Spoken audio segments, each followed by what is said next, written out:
Ma'am সাহেব আজকে আপনার ঘরে তাড়াতাড়ি কাজ করে দিব, কারণ আজকে সাথে আমার বেডিও নিয়ে এসেছি। আরে ও তো আমার বেডিদের মতোই, ও তো পড়াশোনা করতে পারে। ওকে স্কুল পাঠাবে না? ম্যাম সাহেব আমার একটা ছেলে আছে, ও যাবে স্কুলে না। ম্যাম সাহেব আমার কাজের 1 মাস হয়ে গিয়েছে, এখন আমাকে বেতন দিয়ে দেন। একটা কাজ করতে হবে তোমার। কি কাজ? এই কলমটা ধরো, একটা চিঠি লিখতে হবে তোমাকে। এই চিঠির মধ্যে অনেকগুলো শব্দ লিখতে হবে তোমাকে। ওই চিঠির মধ্যে শব্দগুলো যদি না মিলে, ওই শব্দগুলো যদি আমরা বুঝতে না পারি, যতক্ষণ বুঝতে পারবো না ততক্ষণ আপনি বেতন পাবেন না। আচ্ছা শব্দ দাও এখন। প্রথম শব্দ গিফট। দ্বিতীয় শব্দের জন্য আপনাদেরকে একটা ইউনিফর্ম নিতে হবে। দিয়ে দেন তাড়াতাড়ি। এই না দ্বিতীয় শব্দ। Give me. দ্বিতীয় শব্দটি পেতে ব্যাগ কিনুন আপনি।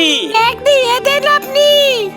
Give me. আচ্ছা পরের শব্দের জন্য শুজ নিতে হবে। ম্যাম সাহেব বলেছে লাস্ট শব্দ এটাই হবে, তাহলে হলে এটা নিলে হয়ে যাবে।